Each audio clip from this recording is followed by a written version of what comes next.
Second जो question है वो ये कह रहा है कि let a is equal to set a दे रखा है 1 2 3 4 5 and 6 so insert the appropriate symbol in the blank spaces।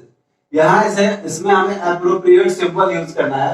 इस सब के बारे में कि क्या है, तो appropriate कौन से सिंबल यूज करना है इसमें, तो हमें अब जानते हैं कि हमें दो सिंबल हमने आपको इंट्रोड्यूस कराया था। वो एक सिंबल था कि बिलोंग्स टू, ऐसे वाला सिंबल था बिलोंग्स टू, और दूसरा सिंबल था नॉट बिलोंग्स टू। इसको काट दिया तो नॉट बिलोंग्स टू और नॉट बिलोंग्स टू। क्लियर? तो ये मतलब कहां से संबंध है, या A is the member of set A, ऐसा करके। जैसे इसमें आप एक दो एग्जांपल से इसको क्लियर समझ सकते हैं। जैसे सेट ए के एलिमेंट्स देखिए 1 2 3 4 5 6, तो 5 के बारे में कह रहा है कि आप क्या है, 5 के बारे में आप इस स्पेस में क्या बताना चाहेंगे। तो 5 के बारे में हम कहेंगे कि भाई 5 बिलोंग्स टू ए। इसी को पढ़ते हैं कई जगह अलग अलग लैंग्वेज लिखा रहता है। क्या क्या लिखा रहता है, हम लिख सकते हैं 5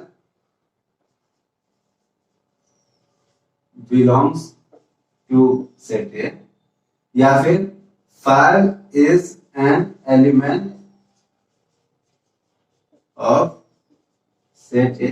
इसी को वही पढ़ते हैं। इसके अलावा 5 is the member of set A, 5 is the member of set ए। इस तरह की कोई भी भाषा है लिखी हो सकती है। इसका फिर से नोटेशन फॉर्म में लिखिएगा तो आप ऐसे ही लिखिएगा, या इसका जो है लैंग्वेज फॉर्म में आप ऐसे लिख सकते हैं। ये सारे लैंग्वेज इसी के जहां, और उसके अलावा इसी को अगर कट कर देंगे तो नोट हो जाएगा, जो कि हम आगे समझ रहे हैं। तो 5 बिलोंग्स टू ए, मैं बिलोंग्स टू ज्यादा यूज करता हूं, वैसे सारे 5 is an element of set A, 5 is the member of set ए, क्योंकि इसमें देखिए इसके सदस्यों की संख्या में 5 भी तो है। तो ये हो सकता है। आपको बताना है, आप अगर वीडियो देख रहे हैं तो आप कहाँ के मेंबर है, आप अपने गांव या क्षेत्र, अपने एरिया का नाम लिखेंगे, क्योंकि आप वहां के सदस्य हैं, वहां के मेंबर है। तो आप कहाँ से बिलोंग्स कर रहे हैं, आपको ऐसे सिंबल के लिए डालना है। और ये एप्सिलॉन सिंबल ना मिले तो ई डाल दीजिएगा, चलेगा। तो आप अपना नाम लिखना है। जैसे आपका नाम है, सपोज करिए आपका नाम है प्रिंस, तो आपको कमेंट करना है प्रिंस बिलोंग्स टू, और आपके विलेज या जहाँ कहीं से भी आपको वहां का नाम लिख देना है।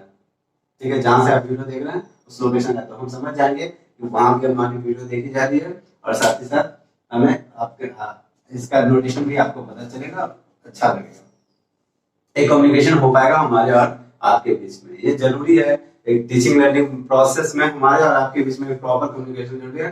बट ये वीडियो लेक्चर है, बट फिर भी आपके कमेंट जब आते हैं तो हमें उसके अकॉर्डिंग हमें रिएक्ट करने का मौका मिलता है, और हम समझ पाते हैं कि आप इन चीजों को कैसे ले रहे हैं। तो फिर हमें और बेहतर करने का मौका मिलता है और हम बेहतर करते हैं। तो आइए अब हम जो है 5 is the member of set ए हो चुका है। अब इसको समझते हैं, बाकी चीजों को क्लियर करते चलिए, क्लियर करते हैं। 8 क्या 8 सेट ए का मेंबर है? तो नहीं, तो आप मेंबर नहीं है तो नॉट बिलोंग्स टू या नॉट एन मेंबर। 0 के बारे में बताइए, 0 भी मेंबर नहीं है तो 0 not belongs to set A. 4 member है तो 4 बिलोंग्स टू सेट ए। मैं इरेज कर देता हूं, 4 belongs to set A. 2 belongs to set A, सही है, इसमें बिलोंग्स टू डालेंगे। आप बताइए इसमें क्या होना है, 10 बिलोंग्स टू और not belongs to? Yes, 10 not belongs to set. Complete. इस तरह से आप कर सकते हैं, ये नोटेशन है। मैथमेटिक्स में इतनी पावर है कि बहुत सारी बड़ी लंबी लंबी बातों को अपने शॉर्टकट आंसरों से कह सकते हैं। यही फॉर्मूला, यही टिप्स एंड ट्रिक्स है इसके पास। ये बड़ी सारी बातों को बहुत कम शब्दों में कह देता है नोटेशन। यही तो पावर है मैथमेटिक्स की। इसकी अपनी भाषा, अपनी लैंग्वेज है, और इसके थ्रू हम क्या कर सकते हैं, बड़ी बड़ी बातों को शॉर्ट शब्दों में कह सकते हैं। आइए नेक्स्ट क्वेश्चन करते हैं। क्वेश्चन नंबर 3 करते हैं। क्वेश्चन नंबर 3 है, write the following set in roster form. एक वर्ड है रोस्टर। अब इस रोस्टर का आप लोग सोशल मीडिया के जमाने वाले गलत मीनिंग नहीं निकालिएगा। रोस्ट, क्योंकि आप लोग रोस्टिंग का अलग मतलब समझते हैं, और आप लोग डेली रोस्ट वीडियो देखने वाले लोग हैं। कैरी मिनाटी के इस युग में आप लोग बस कोई और रोस्टर नहीं जानते। रोस्टर फॉर्म का मतलब जैसे हमने बताया था कि सेट को रिप्रेजेंट करने के जो 2 तरीके हैं, सेट बेस्ड फॉर्म या रोस्टर फॉर्म। तो वो रोस्टर फॉर्म है, तो उसमें से हमें कन्वर्ट करना है। रोस्टर फॉर्म में कन्वर्ट कर दिए तो आप गाली गलौज देना शुरू कर दिए, ऐसा नहीं होना चाहिए।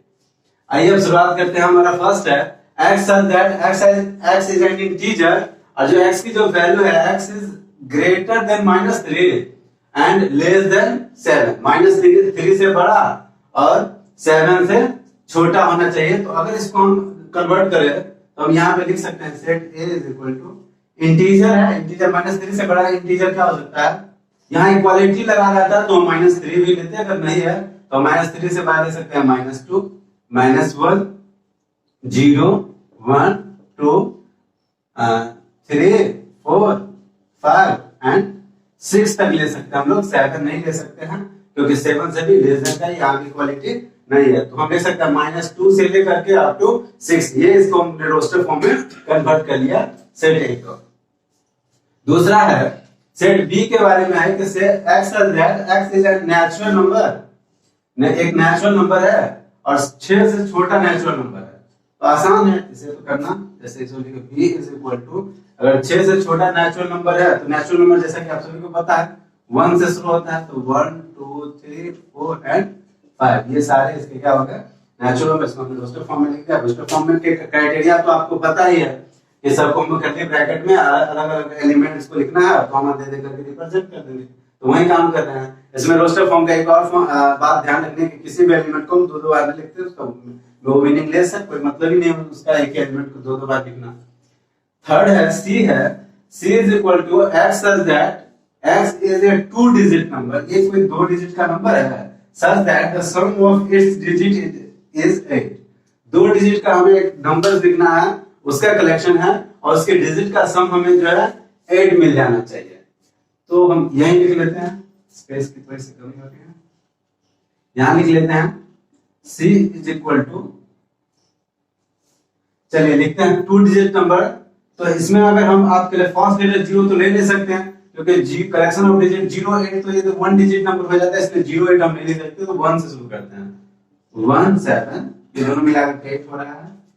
इसको बढ़ाइए 2, 6, इसको अगर 3, 5 और कर सकते हैं 4, 4 दोनों सब देखिए सम करने पे 8 ही आ रहा है। उसके बाद अलावे अब रिवर्स चला जाएगा, 5, 3 हो जाएगा, उसके बाद 2, 6, 7, 1 यानी 71 और लास्ट वन हमें 80 लिखना पड़ेगा क्योंकि 80 एक मीनिंगफुल है और ये 2 डिजिट नंबर है। तो हम 2 डिजिट नंबर पे 80 को काउंट करेंगे जिसके डिजिट का सम जो है 8 आएगा, है ना। बट 0, 8 को हम नहीं लिख सकते थे क्योंकि ये तो सिर्फ 1 डिजिट नंबर हो जाता है। तो इस तरह से हमने जो करेक्शन लिखा इसको रोस्टर फॉर्म में लिखा। यहाँ पे 17, 26, 35, 44 53 सॉरी यहाँ हम कर सकते हैं, ये 26 तो हमने डाला है, इसे 62 डालेंगे एंड 71 और 80, ये सारी चीजों को हम लिख सकते हैं। अब आइए डी को देखते हैं। डी क्या है? डी है x is a prime number which is divisor of 60। 60 का डिवाइजर और वो प्राइम नंबर होना चाहिए। तो 60 का डिवाइजर और प्राइम नंबर, तो हम इसके फैक्टर तोड़ करके भी इसको फाइंड आउट कर सकते हैं। तो हम 60 का फैक्टर तोड़ करके इसके प्राइम नंबर को फाइंड आउट कर लेते हैं। यहाँ पे 2 से फिर कर सकते हैं। तो इसके जो प्राइम फैक्टर है कौन कौन आ रहे हैं? 2, 3 और 5 जो किसका डिवाइजर भी है। तो इसका अगर हम सेट बनाए डी में तो हमारा आ जाएगा 2, 3 एंड 5 आ गया। नेक्स्ट करें the set of all letters in the word trigonometry. Trigonometry के सारे लेटर्स के जो भी है इसके कलेक्शन और इस वर्ड के जो भी लेटर है उसका हम अगर रोस्टर फॉर्म में कन्वर्ट करके लिखे तो हम लिख सकते हैं set A is equal to, यहाँ लिख लेते हैं set A is equal to क्या हो सकता है? अब रूल जान जाए कि सारे लेटर्स को, इसके सारे लेटर्स को लिखना, किसी को रिपीट करके नहीं लिखना है और सबको इंडिविजुअली। तो चलिए करते हैं, एक टी लिख लेते हैं, RIGON, ओ रिपीट नहीं करेंगे। फिर नेक्स्ट एम लिख सकते हैं, ई लिख सकते हैं, फर्स्ट टाइम में ई। टी दोबारा नहीं लिख सकते हैं क्योंकि टी पहले ऑलरेडी था ही। आर दोबारा भी नहीं लिख सकते क्योंकि आर था ही। वाई लिख सकते हैं, तो वाई लिखिए। ये हो गया। इसको रोस्टर फॉर्म में ट्रिग्नोमेट्रिक वर्ड को जो है रोस्टर फॉर्म में कन्वर्ट कर। इसी तरह से वेक्टर को भी हम कर सकते हैं। द लास्ट क्वेश्चन है the set of all letters in the word vector. तो वेक्टर को भी अगर करें तो इसका भी set F is equal to, एक बार बी लिख सकते हैं, ई लिख सकते हैं, कॉमा देंगे, टी एक बार यूज करेंगे, दोबारा यूज नहीं करेंगे। मैं दोबारा टी यूज करना है, दोबारा एक आर फिर से एक बार एक ही बार लिख सकते हैं फर्स्ट टाइम। तो ये हो गया।